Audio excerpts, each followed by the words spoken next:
Hello मेरे प्यारे दोस्तों, वेलकम टू नीट पे जीत सीरीज ऑफ लर्नो हब। तो मैं हूं Shubham from लर्नो hub, the free learning platform, जहां पर आप फिजिक्स, केमिस्ट्री, मैथ्स, बायोलॉजी सब कुछ पढ़ सकते हो, वो भी absolutely for free at learnohub.com। तो चलो शुरू करते हैं।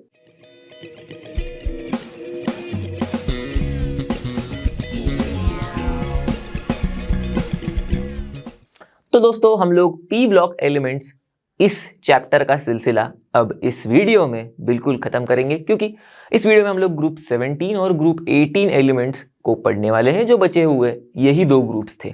तो बिना टाइम वेस्ट किए शुरू करते हैं एंड लेट्स रॉक।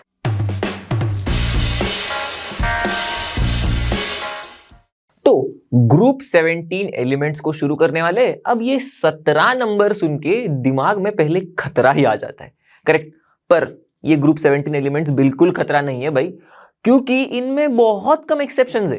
अब ये सुनते ही आपके कान खड़े होंगे, अरे भाई बच गए, मतलब इसमें तो एटलीस्ट कम एक्सेप्शंस है। हाँ बिल्कुल भाई, इसमें सच में बहुत कम एक्सेप्शंस है। तो अब शुरुआत करेंगे हमेशा की तरह। ग्रुप 17 एलिमेंट्स में कौन से एलिमेंट्स है भाई उस ग्रुप में, उनको देखने से। अब बचपन से पढ़ते आए होंगे, आपको पता ही होगा कि भाई ग्रुप 17 में fluorine, chlorine, bromine, iodine, astatine और सबसे लास्ट में टेनिसिन।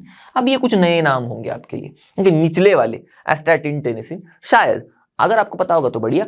अब इसमें ना ये जो एस्टैटिन और टेनिसिन है, ये दोनों भी रेडियो एक्टिव है, ठीक है। और टेनिसिन जो है यह सिंथेटिकली हम लोग उसको बनाते हैं, मतलब सिंथेटिक एलिमेंट है। इन शॉर्ट हम लोग उसको खुद बनाते हैं। अब भाई टेनिसिन रेडियो एक्टिव भी है, सिंथेटिक भी है, वही कहानी फिर से हम लोग बना ही नहीं पाए इसको ज्यादा मात्रा में। और दूसरी बात, रेडियो एक्टिव होने की वजह से ये फुर करके उड़ जाता है। तो भाई इसके ऊपर डिटेल में स्टडी करने के लिए टाइम ही नहीं मिल रहा है, तो केमिस्ट्री डेवलप नहीं हुई। तो इसके लिए आगे, मतलब इसलिए आगे हम लोग चैप्टर में जो भी पढ़ेंगे, ओके, वो टेनिसिन को छोड़ के ही हम लोग देखेंगे। तो fluorine, chlorine, bromine, iodine, astatine तक ही हमारी कहानी होगी सीमित। हमेशा की तरह सबसे पहले देखेंगे इलेक्ट्रॉनिक कॉन्फ़िगरेशन को। अब ग्रुप 17 वाले एलिमेंट्स में electronic configuration outer most shell का क्या होगा। 16 वाले में NH2NP4 था, 17 वाला बस एक कदम आगे है, मतलब एक ही स्टेप आगे है, एटॉमिक नंबर एक आगे है सिर्फ, करेक्ट। तो इसीलिए NH2NP4 से होगा NH2NP5, एक इलेक्ट्रॉन ऐड हो जाएगा। सिंपल सा लॉजिक है, करेक्ट। देखो 16 से 17 एक इलेक्ट्रॉन ऐड होगा, एटॉमिक नंबर ऐड हो रहा है इसीलिए। तो भाई NP4 के बाद NP में ही इलेक्ट्रॉन फिल होगा, NP5 होगा, सिंपल। तो outer most shell electronic configuration NH2NP5। अब खास बात क्या है इस outer most shell electronic configuration की। भाई हम लोग कितने टाइम से पढ़ते आ रहे कि जो नोबल गैस है हमारे ग्रुप 18 वाले एलिमेंट्स, इनके इलेक्ट्रॉनिक कॉन्फ़िगरेशन में जो आउटर मोस्ट, मतलब इनका जो आउटर मोस्ट शेल का इलेक्ट्रॉनिक कॉन्फ़िगरेशन है वो क्या है, NH2NP6। और इनके इलेक्ट्रॉनिक कॉन्फ़िगरेशन से हमारे ग्रुप 17 वाले एलिमेंट्स बहुत करीब है। कितने करीब, बस एक इलेक्ट्रॉन दूर है भाई, बस एक इलेक्ट्रॉन दूर, बस।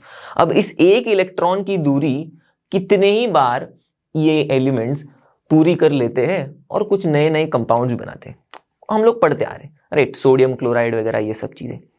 अब जाएंगे आगे के देखेंगे कि कैसे ये बिहेव भी करते हैं, पर पहले फिलहाल तो इलेक्ट्रॉनिक कॉन्फ़िगरेशन आपको समझ में आ गई होगी। अब आप क्या करो, पॉज करो, fluorine, chlorine, bromine, iodine, astatine, इन पांचों एलिमेंट्स का आप लिखो इलेक्ट्रॉनिक कॉन्फ़िगरेशन और खुद चेक करो कि भाई लास्ट वाले शेल में NH2NP5 ही है क्या नहीं। आप खुद करके देख सकते हो, ओके। तो आपको एक अंडरस्टैंडिंग भी आ जाएगी कि हाँ भाई लास्ट शेल में एक इलेक्ट्रॉन ऐड हो रहा है NP में, बस दैट्स इट। तो इलेक्ट्रॉनिक कॉन्फ़िगरेशन के बाद आते हैं एटॉमिक एंड आयोनिक रेडियाई पर। अब खास बात यह है कि देखो हैलोजेंस का जो एटॉमिक रेडियाई है, ओके, एटॉमिक रेडियाई की बात चल रही है। अब उसमें भी मैं पर्टिकुलरली कोवैलेंट रेडियाई की बात कर रहा हूं, ओके, स्पेसिफिकली एकदम। तो हैलोजेंस की जो कोवैलेंट रेडियाई है, ओके, वो सबसे छोटू है, एकदम छोटू। किसमें, एक उस पर्टिकुलर पीरियड वाले सारे एलिमेंट्स को अगर हम लोग देखेंगे तो उनमें सबसे छोटू हमारा कोवैलेंट रेडियाई हैलोजेंस का है, ओके। तो smallest atomic radii in respective periods. तो फॉर एग्जांपल, ओके, देखो अगर पीरियड 2 की बात करूं मैं, तो लिथियम से लेके अगर हमारा पीरियड एंड हो रहा है नियॉन तक, तो इनमें अब मैं कोवैलेंट रेडियाई की बात कर रहा हूं तो मैं यहां पर जो लास्ट वाला हमारा 18 ग्रुप है इसको कंसिडर नहीं कर रहा हूं, क्योंकि इनकी जो रेडियाई होती है वो हम लोग कोवेलेंट रेडियाई के साथ कंपेयर नहीं कर सकते। क्यों? देखेंगे हम लोग आगे। इनकी रेडियाइज हम लोग नॉन बॉन्डेड रेडियाइज कहते हैं इनकी रेडियाइज को। ओके, मतलब सिंपली ये वैंडरवाल्स रेडियाई होता है। ओके, अलग है थोड़ा कोवेलेंट रेडियाई से, हम लोग को पता है। ओके, एकदम बेसिक सी चीज है। अगर नहीं पता होगा तो इस ग्रुप 18 वाले में चीज में मैं बता दूंगा, पर फिलहाल इनको छोड़ दो। इनको छोड़ के अगर किसी भी रेस्पेक्टिव पीरियड में हम लोग देखेंगे, तो जैसे कि सेकंड पीरियड मैंने लिया, तो उसमें अगर कोवेलेंट रेडियाई की बात करूं मैं, तो इन सारे सेकंड पीरियड के एलिमेंट्स में से सबसे छोटू कोवेलेंट रेडियाई हमारे हैलोजेंस का होता है, मतलब इस केस में फ्लोरीन का है। ओके, थर्ड पीरियड में क्लोरीन का होगा, फोर्थ में ब्रोमीन का, ऐसे। ओके, अब इसमें भी क्या फॉलो हो रहा है भाई? जनरल ट्रेंड फॉलो हो रहा है, इसीलिए सबसे छोटू साइज हमारे फ्लोरीन का है। ओके, जीटी बोले तो जनरल ट्रेंड, मतलब क्या हम लोग को पता है अक्रॉस द पीरियड हम लोग जब आते हैं ATP across the period, correct. अब वो वाला एटीपी मत जोड़ लेना, ओके, वो अलग, वो बायो वाला एटीपी है, ये मेरे ऐसे ही मैंने शॉर्ट फॉर्म बना दिया। तो अक्रॉस द पीरियड जब हम लोग आते हैं तो साइजेस छोटे छोटे छोटे छोटे छोटे छोटे छोटे हो जाती है। तो ये इतनी छोटी हो जाती है कि फ्लोरीन मतलब हमारे हैलोजेंस के केस तक पहुंचते पहुंचते, मतलब इस ग्रुप तक पहुंचते पहुंचते भाई साइज एकदम सबसे छोटू हो गई होती है। ओके, इसलिए छोटू है इनकी साइज। समझ में आ गई बात? क्यों छोटू है वो समझ में आ गई बात? चलो, अब इनके साइजेस बढ़ते हैं डाउन द ग्रुप। अब मैं सिर्फ एटॉमिक रेडियस की बात नहीं कर रहा हूं, एटॉमिक एंड आयोनिक रेडियस दोनों इंक्रीज होते हैं डाउन द ग्रुप, बढ़ते हैं। ये भी जनरल ट्रेंड ही है, हमको पता है। अगर हम लोग पीरियोडिक टेबल में जनरल ट्रेंड देखें एटॉमिक और आयनिक रेडियस का, तो वो यही है, इंक्रीज होना डाउन द ग्रुप। क्यों भाई? सिंपल लॉजिक है, सिंपल रीजन है, addition of extra shells down the group. जैसे जैसे हम लोग नीचे नीचे जा रहे हैं तब, अभी अब मेरे को बताने वाली बात नहीं है। तो इनके केस में भी यही हो रहा है, जनरल ट्रेंड फॉलो हो रहा है, simple logic. Atomic ionic radius बढ़ रहा है डाउन द ग्रुप, आप देख सकते हो टेबल में। ये रहा हमारे एटॉमिक रेडियस की वैल्यू, कोवेलेंट रेडियस, ये हमारे आयनिक रेडियस की वैल्यू। ओके, तो आप पॉज कर लो, चुप करके देख सकते हो वैल्यूज, अगर आपको दिख रही है तो। नहीं दिख रही है तो भाई अपना टेक्स्ट बुक एनसीईआरटी ओपन करो। ओके, कष्ट लो ओपन करने की, और उसमें भी देखो टेबल की वैल्यूज वही से आई है। ओके, मतलब ये टेबल जो है वो एनसीईआरटी से ही मैंने लिया है। ओके, मतलब कुछ अलग नहीं लिया है मैंने टेबल, और यहाँ ये जो वैल्यूज है मैं कहीं और से नहीं लेके आया, टेबल की वैल्यूज एनसीईआरटी वाली। चलो, तो ये रही कहानी एटॉमिक आयनिक रेडियस की। अब देखोगे ना, आप ऑब्जर्व करोगे तो आपको समझ में आ जाएगा कि भाई कैसे फ्लोरीन से हम लोग नीचे नीचे जा रहे हैं, तो एटॉमिक रेडियस और आयनिक रेडियस दोनों की भी वैल्यूज आपको बढ़ती हुई दिखेंगी। अब देखते हैं आयोनाइजेशन एंथैल्पी को। कुछ नहीं भाई, अगर हम लोग इनकी आयोनाइजेशन एंथैल्पीज पर एक बार नजर डालें, ओके, जैसे कि अब इस टेबल में देखो, या फिर मैंने यहां पर आगे भी टेबल लिया है, तो अगर बाकी हम लोग एलिमेंट्स को देखेंगे, बाकी ग्रुप वाले 16, 15, 14, 13 ऐसे, ओके, ग्रुप 2, ग्रुप 1 वाले, तो ये समझ में आएगा कि भाई साहब इनके आयोनाइजेशन एंथैल्पीज कुछ ज्यादा ही हाई है ग्रुप 17 वालों के। ओके, अब ऐसा क्यों हो रहा है? वही same logic, ATP across the period जब हम लोग जाते हैं क्या होता है साइजेस घटती है, छोटू, करेक्ट। तो इलेक्ट्रॉन करीब आएगा न्यूक्लियस के, तो न्यूक्लियस बोलेगा मत जा, ऐसे करेगा, करेक्ट। और फिर बाद में बहुत ज्यादा एनर्जी देनी पड़ेगी निकालने के लिए, क्योंकि इलेक्ट्रॉन की ऐसी मतलब आसक्ति बढ़ रही है भाई, न्यूक्लियस की आसक्ति बढ़ रही है इलेक्ट्रॉन के ऊपर, ज्यादा हो रही है आसक्ति, तो ज्यादा एनर्जी देनी पड़ेगी निकालने के लिए, खींच के निकालने के लिए न्यूक्लियस से ज्यादा एनर्जी देनी पड़ेगी, मतलब निकालने के लिए, मतलब ज्यादा आई लग रहा है। ओके, उसी को तो कहते हैं ना हम लोग आई, इलेक्ट्रॉन को निकालने के लिए जो एनर्जी लगती है लूजली बाउंड वाले, उसी को तो आई कहते हैं। तो ज्यादा एनर्जी लगेगी, मतलब ज्यादा आई लगेगा, बस भाई, तो आई बढ़ेगा। और ऐसे ही बढ़ते भाई ये ग्रुप 17 तक आते बहुत हाई हो गया है। अब इसका मतलब क्या हो रहा है? बस ऐसे ही सुन के, हाँ, हाई आई है भाई ग्रुप 17 एलिमेंट्स का। क्या बनता है इसका लॉजिक? समझना है चीज को। हाँ, ट्रेंड में दिख रहा है कि भाई आई हाई, मतलब ये है कि ये इलेक्ट्रॉन जाने नहीं दे रहे भाई। समझ में आई बात? ये समझने वाली बात है।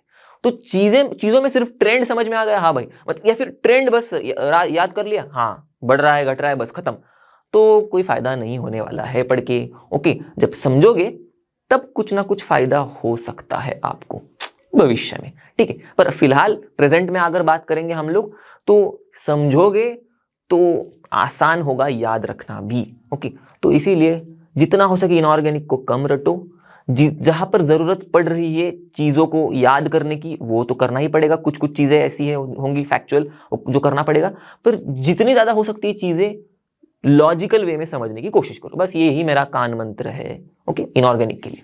चलो तो अब मैंने बताया हाई आयोनाइजेशन एंथैल्पी है, जनरल ट्रेंड भाई फॉलो कर रहा है इसीलिए हाई आयोनाइजेशन एंथैल्पी है। अब डिक्रीज होता है आयोनाइजेशन एंथैल्पी हमारी डिक्रीज होती है डाउन द ग्रुप, ये भी जनरल ट्रेंड ही फॉलो कर रहा है ओके। तो नीचे नीचे आ रहे तो आयोनाइजेशन एंथैल्पी कम कम हो रही है। अब ये तो हमको पता है क्यों होती है ऐसे, साइजेस बढ़ रही है ना भाई, अभी देखा हम लोग ने इनकी साइजेस बढ़ रही है डाउन द ग्रुप, तो साइजेस बढ़ रही है तो भाई इलेक्ट्रॉन दूरे दूरे जाएगा तो आसानी होगी इलेक्ट्रॉन को निकालने के लिए, लूजली बाउंड इलेक्ट्रॉन जो होगा इसमें ओके सबसे दूर वाला, उसको निकालने के लिए बहुत आसानी होगी। फिर आसानी होगी तो मतलब एनर्जीज कम कम लगेंगी उस लूजली बाउंड इलेक्ट्रॉन को निकालने के लिए, और उसी एनर्जीज को तो कहते हैं आईई, तो मतलब आईई कम कम लग रहा है बस, तो इसीलिए डाउन द ग्रुप आईई कम कम लगता है। ये जनरल ट्रेंड हम लोग ने पढ़ लिया है, रीजन भी मैंने बता दिया। तो यहां पर भी यही जनरल ट्रेंड फॉलो हो रहा है, आईई डिक्रीज हो रहा है डाउन द ग्रुप, तो देखो ionisation enthalpy decreases down the group, बस जनरल ट्रेंड फॉलो हो रहा है। तो अब यहां पर आप वैल्यूज देख सकते हो, ionisation enthalpy kilo joule mole inverse, ये रही वैल्यूज, मैंने अंडरलाइन कर लिया आपको आसानी हो इसीलिए। तो 1600 1200 1100 1000 कम तो हो रही है, देख लिया हम लोग ने, ठीक है। डाउन द ग्रुप मतलब फ्लोरीन टू आयोडीन देख लिया हम लोग, क्लियर। अब आईई हो गया, अब ईजी पे आते हैं, इलेक्ट्रॉन गेन वाले एंथैल्पी पर आते हैं। अब ये इलेक्ट्रॉन गेन एंथैल्पी में हम लोग अगर देखेंगे तो हैलोजेंस के पास है maximum negative electron gain enthalpy in the corresponding period. मतलब क्या होता है इसका, ये समझना है।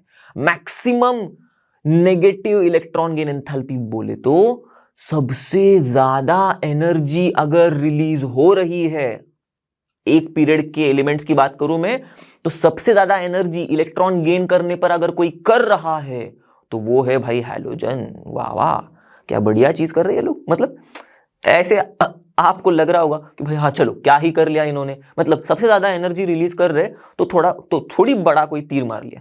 अरे है तीर मार लिया, क्योंकि क्या समझ में आ रहा है इससे, इसका मतलब ये इलेक्ट्रॉन गेन करने के लिए उतावले है, ये नेचर इनका समझ में आ रहा है।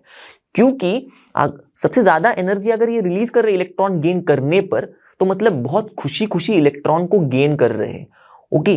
बस चलो समझ में आ गई बात।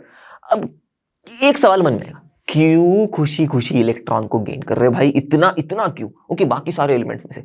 क्योंकि रीजन तो सिंपल है, इनका जो इलेक्ट्रॉनिक कॉन्फ़िगरेशन है, जैसे मैंने बोला था देखो ns2 np5 outer most shell का इलेक्ट्रॉनिक कॉन्फ़िगरेशन में सिर्फ एक ही इलेक्ट्रॉन कम है, तो ये हो जाएगा एक इलेक्ट्रॉन गेन करने पर ns2 np6, मतलब नोबल गैस का कॉन्फ़िगरेशन जो कि होता है स्टेबल ही स्टेबल।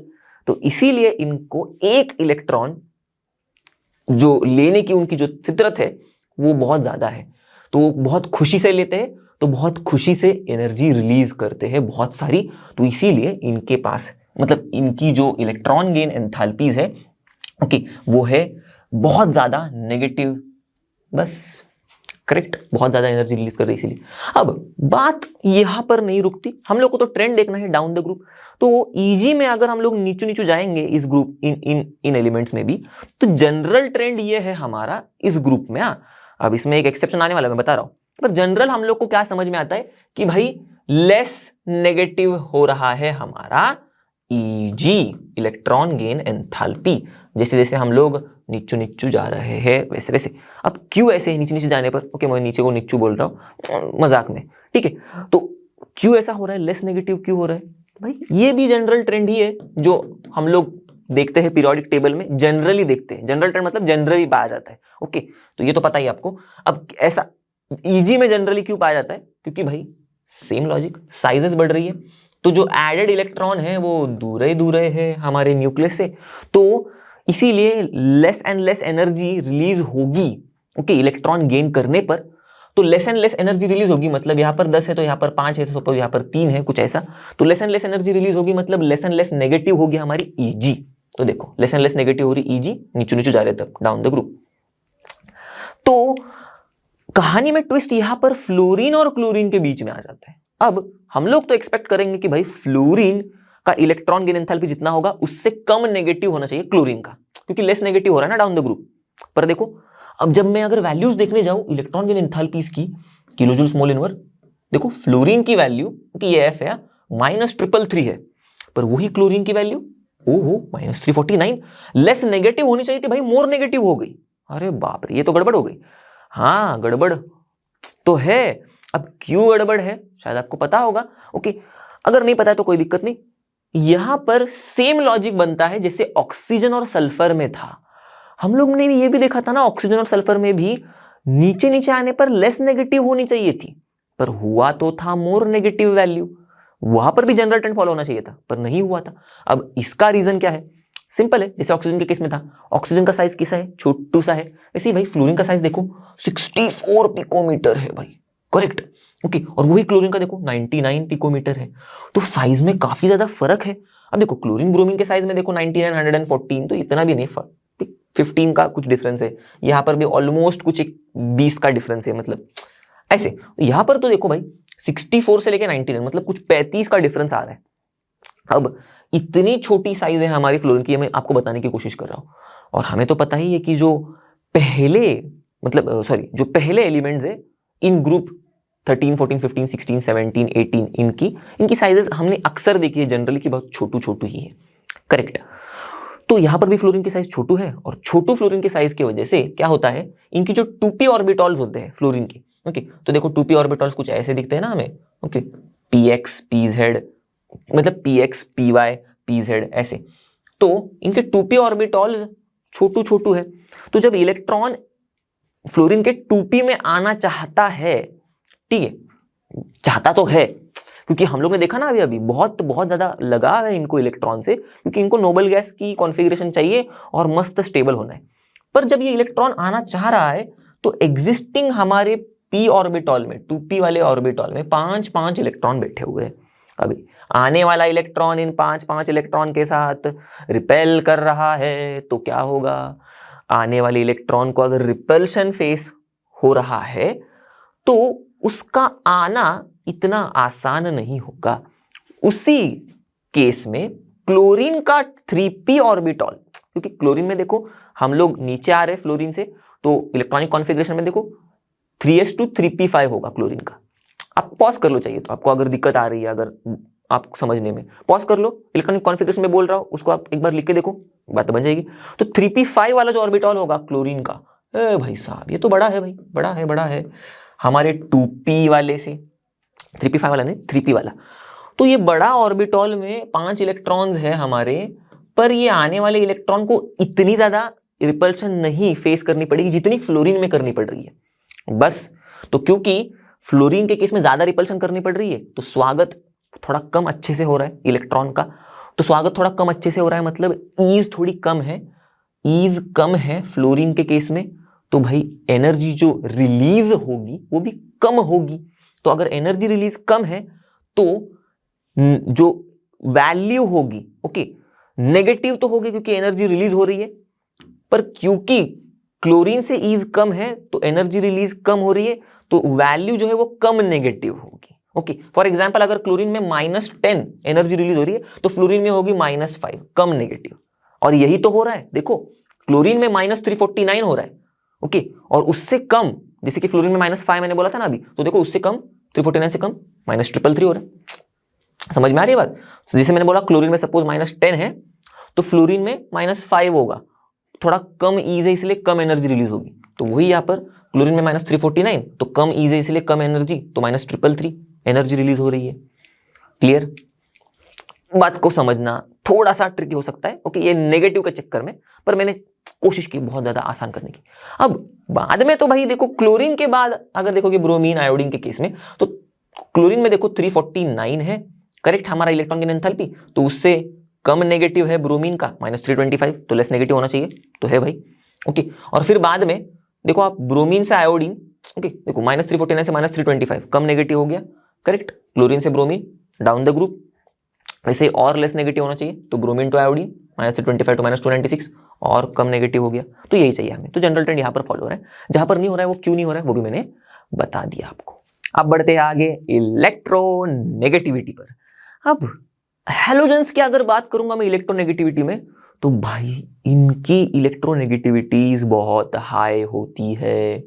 ये भी हम जनरल ट्रेंड के हिसाब से ही बता सकते हैं। अक्रॉस द पीरियड हम लोग जब जाएंगे एटीपी में जाएंगे, ओके, तो क्या होगा, हमारे साइजेस तो चुटकू चुटकू होती रहती है, पता ही है हमको। और उसी के वजह से मैंने बहुत बार बताया, साइजेस अगर छोटी छोटी हो जाएंगी तो वो फितरत बॉन्डेड, मतलब जो फितरत है बॉन्डिंग वाले इलेक्ट्रॉन्स को खींचने की, ओके, वो बढ़ते जाएगी और फिर वो फितरत को ही हम लोग इलेक्ट्रोनेगेटिविटी कहते हैं। तो मतलब इलेक्ट्रोनेगेटिविटी बढ़ रही है, करेक्ट। तो देखो साइजेस कम होते जाती है तो इलेक्ट्रोनेगेटिविटी बढ़ते जाती है और बढ़ते बढ़ते ये इनके केस में बहुत ही बढ़ जाती है। तो इसीलिए इनके पास है हाई EN। अब फ्लोरीन को अगर हम लोग देखेंगे, भाई साहब पॉलिंग स्केल के हिसाब से 4 नंबर दिया है इसको, ओके। सबसे इलेक्ट्रोनेगेटिव एलिमेंट का किताब दिया गया है फ्लोरीन को हमारे सारे एलिमेंटों में से, मतलब एलिमेंटों में से मतलब मैंने बस स्लैंग में बोल दिया, सारे एलिमेंट्स में से, ठीक है। तो ये तो भाई बढ़िया वाली चीज थी। ग्रुप 16 में हम लोग ने देखा था कि ऑक्सीजन भाई दूजे नंबर पे आता है, ये 4 तो ये 3.5। ऑक्सीजन कहता है मैं थोड़ी कम हूं, ओके, मतलब थोड़ा कम ही है पर मैं भी कुछ कम नहीं हूं, ऐसे कह रहा है, ओके। तो बात बताने की है कि सबसे ज्यादा हमारा इलेक्ट्रोनेगेटिव फ्लोरीन। अब यहां पर इलेक्ट्रोनेगेटिविटी डिक्रीज होती है डाउन द ग्रुप, नीचे नीचे आने पर। क्यों भाई, सेम लॉजिक, साइजेस बढ़ती है ऐसे नीचे नीचे आने पर। अभी हम लोगों ने देखा था थोड़ी देर पहले, तो जैसे कि मैंने कहा था अगर साइजेस कम होने पर इलेक्ट्रोनेगेटिविटी बढ़ेगी, जो लॉजिक में बताया था, तो उल्टा लॉजिक अगर लगाएंगे हम लोग, साइजेस बढ़ने पर इलेक्ट्रोनेगेटिविटी कम होगी, तो साइजेस बढ़ने पर इलेक्ट्रोनेगेटिविटी कम होगी, और वही हो रहा है डाउन द ग्रुप, करेक्ट। तो देखो इलेक्ट्रोनेगेटिविटी कम हो रही है डाउन द ग्रुप, तो देखो electronegativity decreases down the group, clear. अब देखने के लिए आपको ये टेबल मैंने दिया हुआ है, ये रही इलेक्ट्रोनेगेटिविटी की वैल्यूज, बी बोले तो पॉलिंग स्केल, ये रही इलेक्ट्रोनेगेटिविटी की वैल्यूज फ्लोरीन से आयोडीन तक, 4, 3.23, 2.7 मैंने पढ़ के दिखाया आपको, और यहाँ पर 2.2, ठीक है। तो देखो 4, 3.23 कम हो रहा है, 2.7 और कम हो रहा है, 2.2 और कम हो रहा है, तो फ्लोरीन टू एस्टाटीन कम कम हो रहा है, तो electronegativity decreases down the group, ठीक है। सिंपल सी चीज थी। अब फिजिकल प्रॉपर्टीज में काफी इंटरेस्टिंग सी इनकी प्रॉपर्टीज है, ओके। जैसे कि फ्लोरीन और क्लोरीन गैस है, ब्रोमीन लिक्विड है और आयोडीन सॉलिड है, ओके। पर इनके अलावा मुझे खास एकदम अतरंगी चीज दिखी जो आपको बिल्कुल पता होनी चाहिए, वो कि ये है कि जब हम लोग, अब हमको पता है कि भाई ये लोग ना ऐसे डायटोमिक मॉलिक्यूल्स में एग्जिस्ट करते हैं, fluorine, chlorine, bromine, iodine, okay, ऐसे देखो F2Cl2Br2I2। तो जो फ्लोरीन फ्लोरीन का जो बॉन्ड है, ओके, इसको तोड़ने के लिए जो एनर्जी लगती है इसको कहते हैं हम लोग बॉन्ड डिसोसिएशन एंथैल्पी, और वैसे ही क्लोरीन के भी बॉन्ड को तोड़ने के लिए सेम बॉन्ड डिसोसिएशन एंथैल्पी कहते हैं हम लोग। तो ये एनर्जी जो है अगर हम लोग देखेंगे तो एज सच वैल्यूज के हिसाब से हमें दिख रहा है कि फ्लोरीन फ्लोरीन के बीच का सिंगल बॉन्ड तोड़ने के लिए जो बॉन्ड डिसोसिएशन एंथैल्पी है किलोजूल्स मोल इनवर्स में, वो है 158.8, पर वही क्लोरीन क्लोरीन बॉन्ड को तोड़ने के लिए है 242.6, ठीक है। अब उसके बाद ब्रोमीन ब्रोमीन वाले बॉन्ड को तोड़ने के लिए फिर से कम हो गई, मतलब यहां से यहां बढ़ रही है, इंक्रीज हो रही है, और यहां से 242 टू 192 डिक्रीज हो रही है, फिर 192 से 151 और डिक्रीज हो रही है। अरे ये क्या हो रहा है, ओके, ये तो कुछ अलग चीज हो रही है। मतलब फ्लोरीन से क्लोरीन इंक्रीज हो रही है, बॉन्ड को तोड़ने के लिए जो एनर्जी लगती है वो, बाद में तो डिक्रीज डिक्रीज हो रही है। क्यों भाई, ऐसा क्यों? तो इसकी वजह छुपी है वही चीज, क्योंकि क्या है ना, देखो फ्लोरीन जो है हमारा, अब देखना यहां पर फ्लोरीन में 2s में 2 इलेक्ट्रॉन, 2p में ऐसे 5 इलेक्ट्रॉन्स, तो कितने हो गए लोन पेयर, देखो लोन पेयर कितने हो गए दिख रहे हैं हमको, 3 लोन पेयर है भाई साहब इसके पास। अब क्या होगा, तो जगह तो छोटू सी है फ्लोरीन एटम की, ऊपर से 3 लोन पेयर सर पे बैठे हुए। अब क्लोरीन की कहानी कुछ अलग नहीं है, क्लोरीन में भी वही चीज है भाई, 3s में भी 2 इलेक्ट्रॉन, 3p में भी 5 इलेक्ट्रॉन, तो यहां पर भी 3 ही लोन पेयर्स है। पर बात में गड़बड़ यहां पर इस चीज पर आ रही है कि साइज इसका छोटू है, इसका साइज बड़ा है, मतलब एटम का मैं बोल रहा हूं, क्लोरीन एटम का साइज बड़ा है ऐसे, और यहां पर फ्लोरीन एटम्स के साइज छोटू है। तो इस छोटू एटम्स में जो लोन पेयर्स है ये एक दूसरे को बोल रहे दूर जाओ दूर जाओ दूर जाओ, करेक्ट। इसके लोन पेयर्स के साथ बोल रहे कि भाई हमें करीब नहीं आना है, इलेक्ट्रॉन इलेक्ट्रॉन रिपल्शन हो रहा है लोन पेयर्स के बीच में। और इसके केस में जो लोन पेयर्स है, ओके, क्योंकि इनकी साइजेस बड़ी है तो थोड़े दूर दूर है लोन पेयर, तो रिपल्शन कम हो रहा है। अब यहां पर क्योंकि रिपल्शन ज्यादा हो रहा है तो बॉन्ड जो बन रहा है, ओके, यहां पर लगाव है इसीलिए बॉन्ड बन रहा है, ऊपर से लोन पेयर की वजह से लगाव मतलब दूर दूर जाने की कोशिश चल रही है भाई एटम्स की, तो लगाव कम कम हो रहा है। तो इसीलिए इसको तोड़ने के लिए थोड़ी आसानी ज्यादा होगी। क्योंकि देखो ना, अगर कोई भी अगर जगह की बात करेंगे हम लोग, अगर वहां के लोग ही आपस में लड़ रहे होंगे, जैसे कि यहाँ पर फ्लोरीन के एटम्स आपस में ही, मतलब फ्लोरीन के एटम्स के जो लोन पेयर है आपस में ही लड़ रहे, दूर दूर जाने की कोशिश कर रहे हैं, ओके, भले वो क्लोरीन में भी हो रहा है पर फ्लोरीन में कुछ ज्यादा मात्रा में हो रहा है, तो इन लोगों को हमेशा के लिए दूर करना आसान होगा, करेक्ट। तो डिवाइड एंड रूल वाली पॉलिसी याद आ गई होगी आपको। तो वैसे ही इतिहास में हुआ था, ठीक है। तो अब यहां पर भी वही इतिहास दोहराया जा रहा है। तो यहां पर डिवाइड करना आसान हो रहा है, मतलब एटम्स को दूर करना आसान हो रहा है, क्योंकि अंदर के अंदर में ही रिपल्शन है। वही क्लोरीन के केस में थोड़ी कम है तो थोड़ा आसान नहीं है, तो थोड़ा ज्यादा एनर्जी देनी पड़ रही है। तो इसीलिए यहां पर कम एनर्जी देनी पड़ रही है, तो भाई वैल्यू जो है वो कम है। जैसे कि देखा हम लोग ने, वैल्यू है कितनी यहां पर 158, ओके, क्लोरीन के कंपैरिजन में क्लोरीन में है 242, करेक्ट। और क्योंकि यहां पर इतनी ज्यादा आसानी नहीं होगी दूर करने के लिए, क्योंकि रिपल्शन इतना ज्यादा नहीं है एज कंपेयर टू फ्लोरीन, तो वैल्यू ज्यादा होगी एज कंपेयर टू फ्लोरीन। तो देखो क्लोरीन की वैल्यू ज्यादा एज कंपेयर टू फ्लोरीन। बात समझ में आ गई? तो ये एक टेढ़ी चीज थी जो फिजिकल प्रॉपर्टीज में मजेदार है। चलो अब केमिकल प्रॉपर्टीज को हम लोग शुरू करते हैं ऑक्सीडेशन स्टेट से, हमेशा की तरह। तो हम लोग को ये दिखाई देता है कि all the halogens exhibit -1 oxidation state, भाई सभी। तो फिर वो फ्लोरीन हो, क्लोरीन हो, ब्रोमीन हो, आयोडीन हो, सारे के सारे -1 ऑक्सीडेशन स्टेट शो करते हैं। और हम लोग जनरली जब भी ऑक्सीडेशन स्टेट्स ढूंढते हैं, ओके, तो उसमें हम लोग जब भी हमको हैलोजन दिखता है, भले वो फ्लोरीन, क्लोरीन, ब्रोमीन, आयोडीन कोई भी क्यों ना हो, हम उसको ऑक्सीडेशन स्टेट -1 ही देते, मतलब -1 ही कंसिडर करते, क्योंकि नॉर्मली वो -1 शो करता है इसीलिए। पर कहानी में ट्विस्ट हमेशा आता है भाई। और भले ही ये ग्रुप 17 एलिमेंट्स है, तो मैंने तो कहा था ये खतरा तो नहीं है 17 वाले एलिमेंट्स, पर इनकी भी तो कोई मिजाजें होंगी, इनकी भी तो कोई ऐसी इच्छाएं होंगी कि इनको प्रकट करनी होंगी, इनको कुछ अलग तरीके से बिहेव करना होगा, और बिल्कुल करते हैं, ओके। तो अब इस सारे चक्कर में ना इन लोगों ने क्या शुरू किया है, देखो, okay. However chlorine, bromine and iodine, ये तीनों ने, ओके, फ्लोरीन के नीचे क्लोरीन, ब्रोमीन और आयोडीन, इन तीनों ने एग्जिबिट करना चाहा है कौन से ऑक्सीडेशन स्टेट्स को, +1, +3, +5, +7 ऑक्सीडेशन स्टेट्स ऑल्सो, ओके। तो ये क्लोरीन, ब्रोमीन और आयोडीन ये एग्जिबिट कर रहे हैं ना ये प्लस वाले ऑक्सीडेशन स्टेट्स, +1, +3, +5, +7 कैसे कर रहे, इसको समझना थोड़ा जरूरी है। और इसी को समझने के लिए देखो यहां पर ये जो मैंने चीज ली है, ओके, हम लोग ऑर्बिटॉल्स देख रहे हैं। अब इसमें ना आप देख सकते हो ध्यान से, NS, NP और ND ऑर्बिटॉल्स है। इनमें ग्राउंड स्टेट पर अगर मैं बात करूं, okay, halogen atom in ground state other than fluorine वाले, क्योंकि मैं आप एक्सप्लेन कर रहा हूं क्लोरीन, ब्रोमीन और आयोडीन ये सारे ऑक्सीडेशन स्टेट्स कैसे शो कर रहे हैं। तो उसमें halogen atom in the ground state, suppose chlorine हो, ब्रोमीन हो या फिर आयोडीन हो, ओके, अदर देन फ्लोरीन बोला इसीलिए, ये तीनों में से। तो इनमें NS, NP और ND ऑर्बिटॉल्स के नाम अलग होंगे, मतलब क्लोरीन में 3s 3p 3d होगा, वैसे ही आगे ब्रोमीन में 4s 4p 4d ऐसे, पर कॉन्फ़िगरेशन तो सेम होगा, मतलब अरेंजमेंट तो सेम होगा इलेक्ट्रॉन्स का।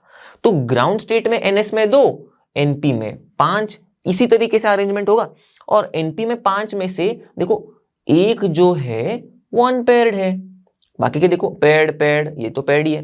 तो ये जो अनपेयर्ड वाला है ये अकाउंट करता है, इसके वजह से -1 या फिर +1 ऑक्सीडेशन स्टेट्स शो कर पाते हैं ये क्लोरीन, ब्रोमीन और आयोडीन वाले।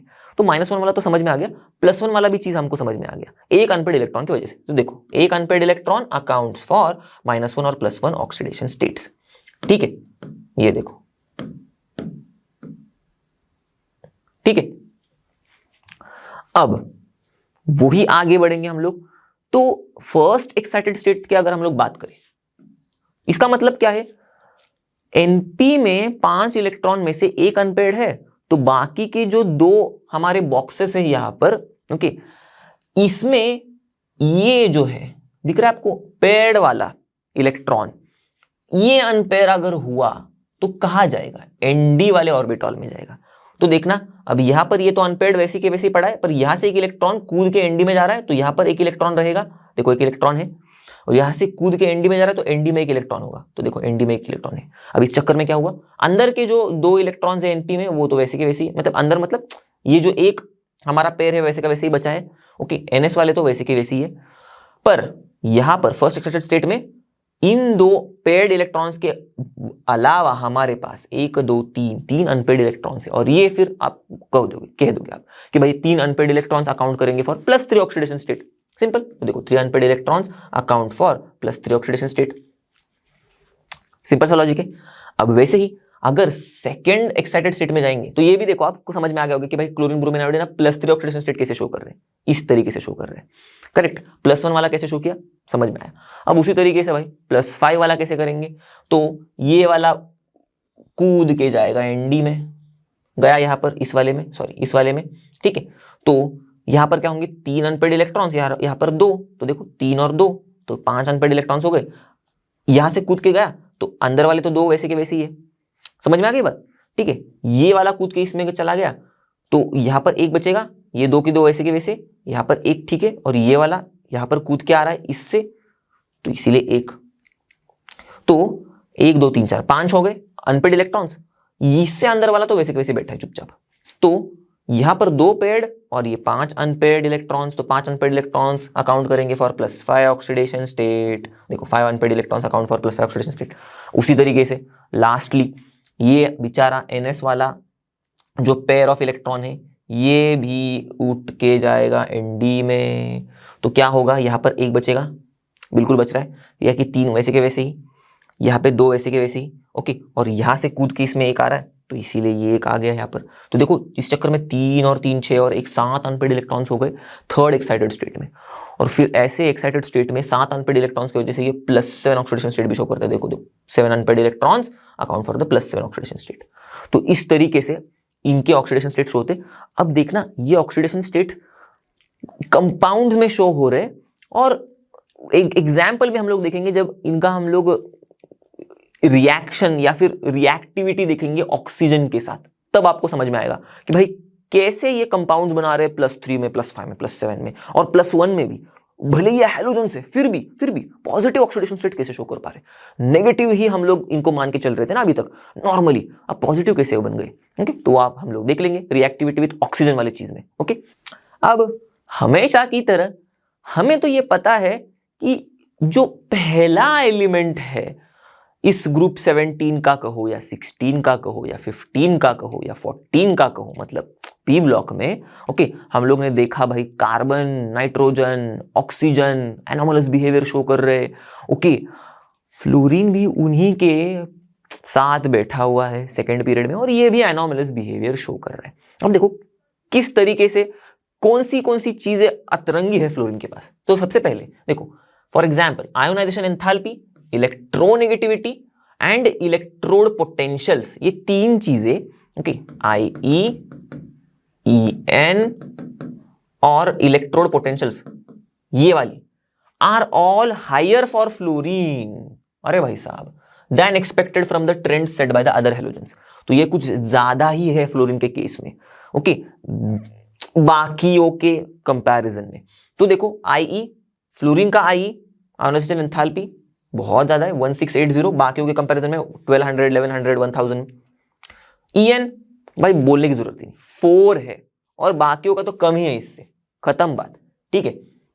और स्टैंडर्ड इलेक्ट्रोड पोटेंशियल, अब इसके लिए ना देखो यहां पर ये अलग सा टेबल मैंने लेके आया हूं आपको बताने के लिए। देखो यहां पर ये इलेक्ट्रोड पोटेंशियल, इसकी भी वैल्यूज देखो आप, यहां पर फ्लोरीन के केस में 2.87 है, बाकी हैलोजेंस के केस में देखो 1.36, 1.09, 0.54, तो कुछ ज्यादा ही है, और मैंने वही तक कहा था कुछ ज्यादा ही है ये तीनों भी चीजें फ्लोरीन के केस में।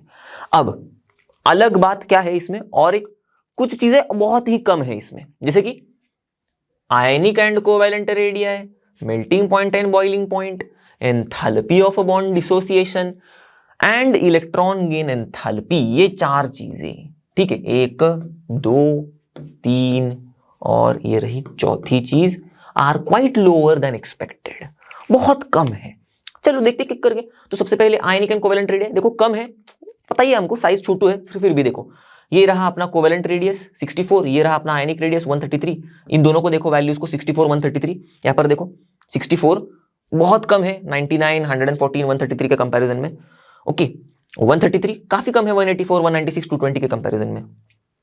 उसी तरीके से मेल्टिंग पॉइंट बॉइलिंग पॉइंट्स, अब ये टेबल में आप देखते जाओगे ना, चीजें आपको क्लैरिटी आती जाएंगी। तो इसीलिए मैं हमेशा कहता हूं कि बस पढ़ के छोड़ मत देना, टेबल्स में एक बार वैल्यूज भी जाके देखना। इससे क्या होगा मालूम है, आप उस थ्योरी के साथ थोड़े से जुड़ जाओगे, प्रैक्टिकलिटी के, मतलब थ्योरी जो आप पढ़ रहे हो उसको थोड़ा प्रैक्टिकलिटी के साथ जोड़ पाओगे, क्योंकि वैल्यूज दिखेंगी ना तो लगेगा हाँ भाई सच है, कुछ तो मतलब जिंदा दिख रहा है हमें इनऑर्गेनिक में भी। ओके भले ही सभी कहे कि भाई इनऑर्गेनिक एकदम गया गुजरा हुआ सब्जेक्ट है, फिर भी कहीं ना कहीं आपको थोड़ा बहुत लाइवलीनेस समझ में आएगा, क्योंकि जब आप वैल्यूज को देखोगे टेबल में ओके तो समझ में आएगा अरे भाई सच में हो रहा है, बस लिखी हुई चीज नहीं है।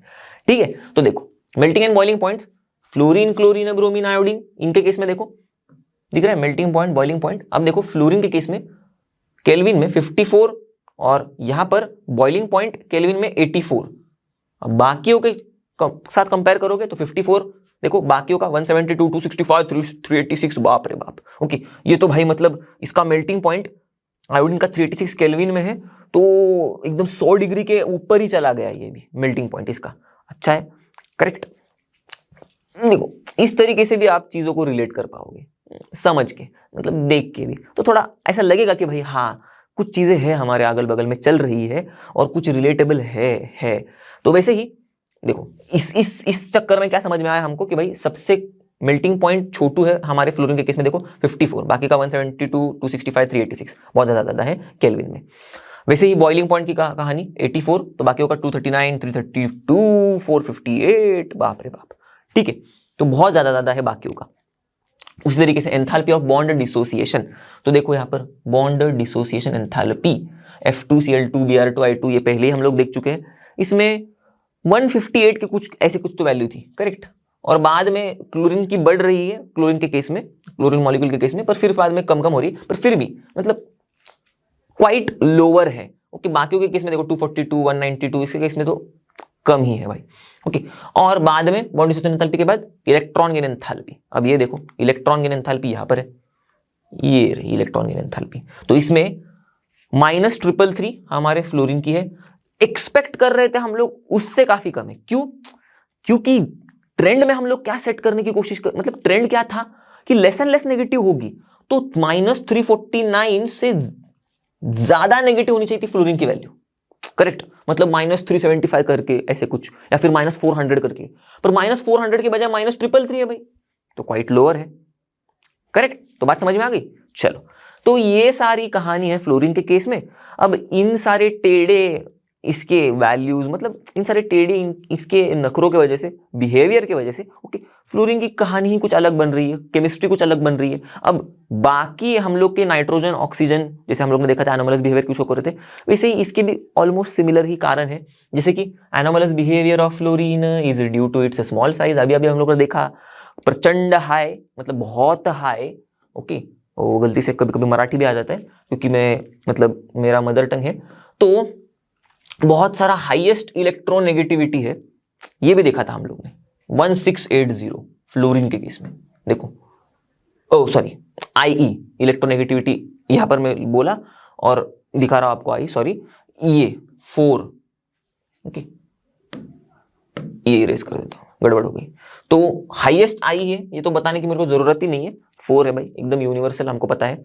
फिर लो FF बॉन्ड डिसोसिएशन एंथैल्पी कम है, देखा था हम लोग ने, ये रही 158।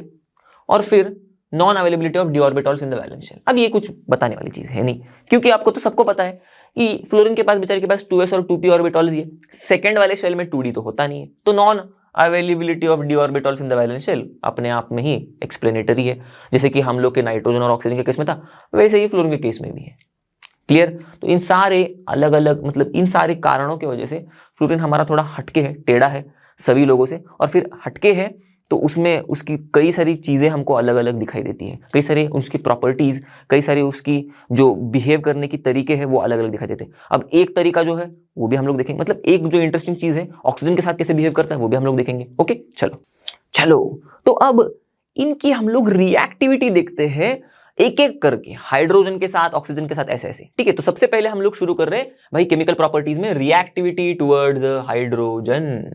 अब इंटरेस्टिंग बात यह है कि ये जो कंपाउंड बनाते हैं हाइड्रोजन के साथ रिएक्ट करके, इनके साथ हम लोग बहुत बार रह चुके हैं। मतलब आप बचपन से ही पढ़ते आए होंगे, कितनी बार केमिस्ट्री लैब में आपने उन चीज़ों को यूज़ किया होगा, तो आपको अभी समझ में आएगा कि ओह ये भी कंपाउंड अभी हम लोग पढ़ने जा रहे हैं। करेक्ट, मतलब ये भी कंपाउंड्स के बारे में कुछ सुनाई दे रहा है। तो अब आपका क्यूरियोसिटी नहीं बढ़ाता हूं मैं, तो ये हाइड्रोजन के साथ रिएक्ट करके हमारे हैलोजन वाले एटम्स बनाते हैं हाइड्रोजन हैलाइड्स। सिंपल। ओके, तो देखो they all react with hydrogen, सभी के सभी, to give hydrogen halides. Okay, HX hydrogen halide, simple. अब इसमें इस HX में अब HF है बन रहा है, HCl बन रहा है, HBr बन रहा है, HI बन रहा है।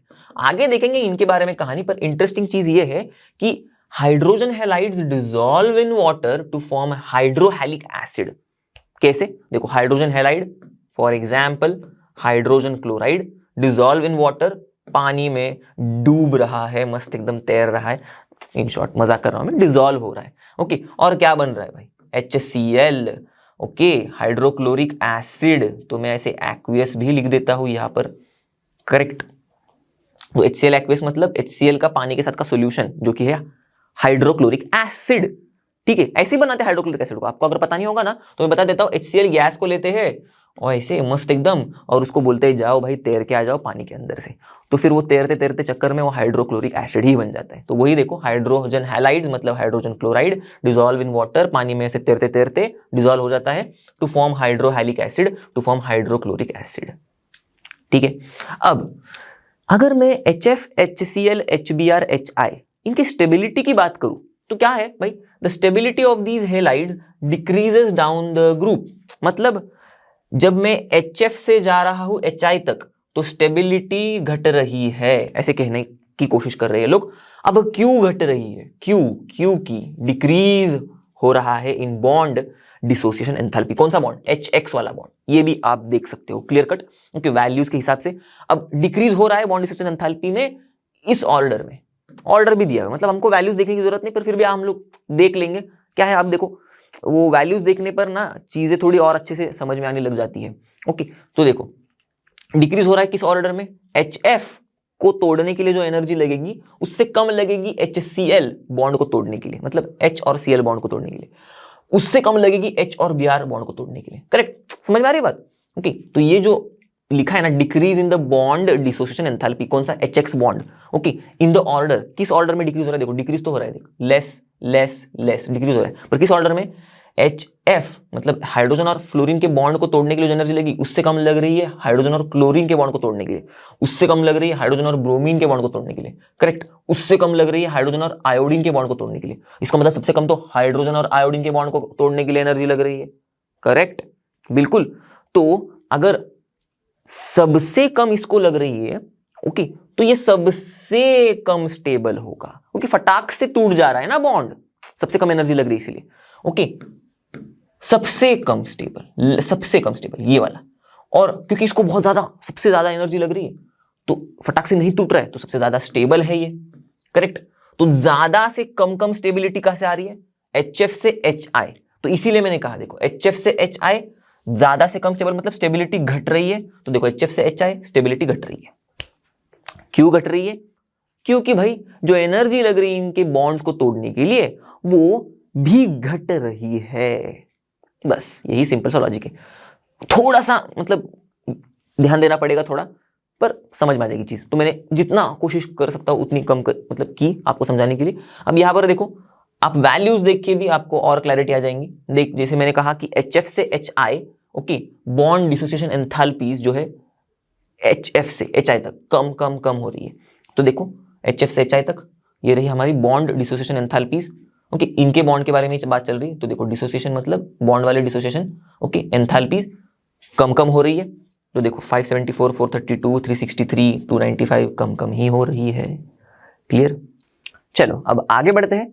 अब हम लोग केमिकल प्रॉपर्टीज में रिएक्टिविटी देखते हैं टुवर्ड्स ऑक्सीजन। तो ऑक्सीजन भैया के साथ कुछ अलग बिहेवियर दिखाई देता है। अब आप क्या कहोगे कि भाई ऑक्सीजन के साथ मिलके हमारे हैलोजेंस ने क्या बनाना चाहिए? ऑक्साइड्स बनाना चाहिए, बरोबर।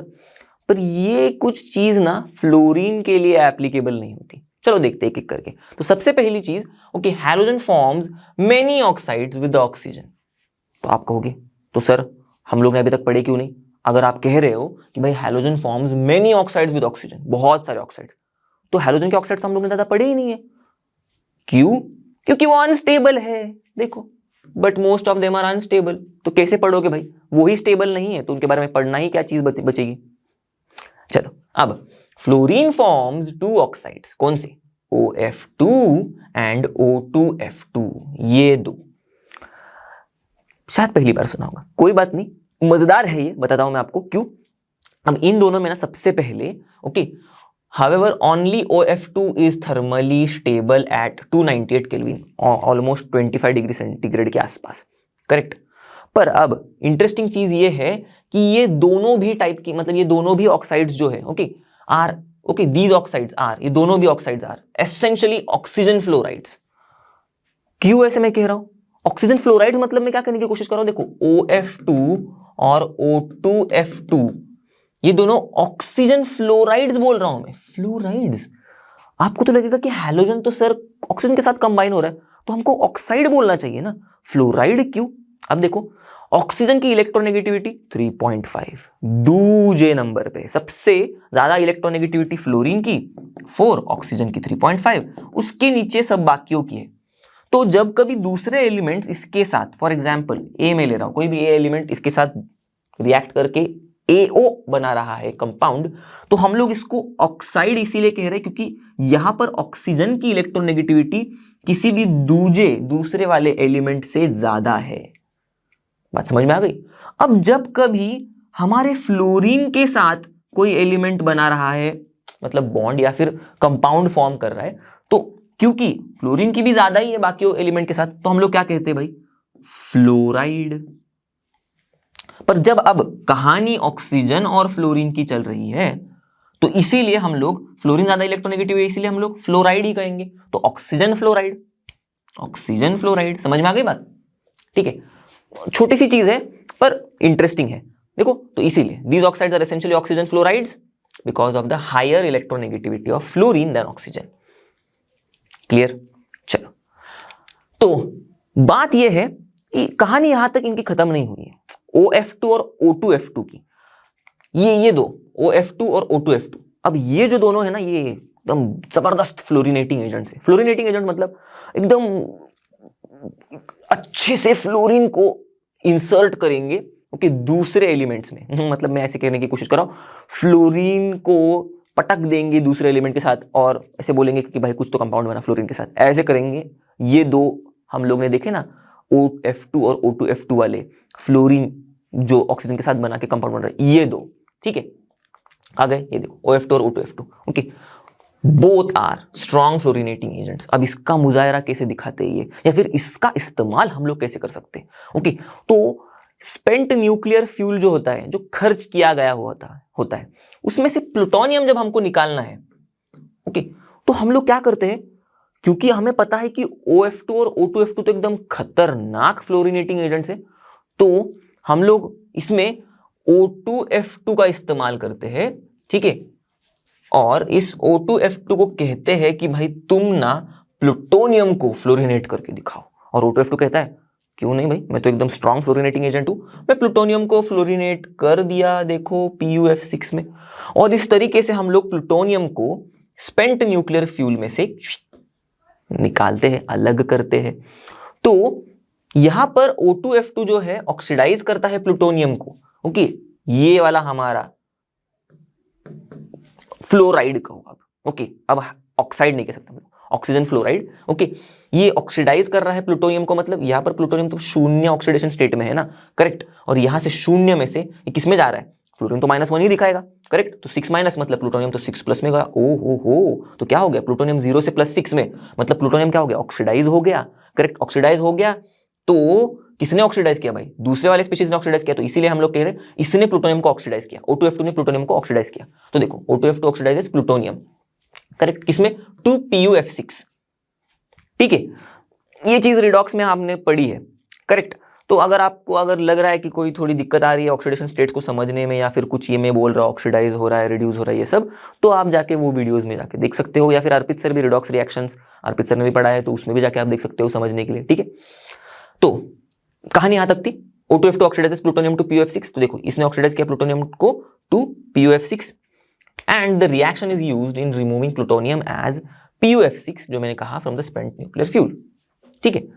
अब कहानी में ट्विस्ट यहां पर ये आता है कि अब तक तो फ्लोरीन की कहानी देखी हम लोग ने ऑक्सीजन के साथ, पर जब मैंने कहा था ना आपको कि क्लोरीन, ब्रोमीन और आयोडीन +1 +3 +5 +7 ऑक्सीडेशन स्टेट शो करते हैं, ओके, तो उसका मुजाहरा कहां पर है, ऑक्सीजन के साथ मिलके करते हैं।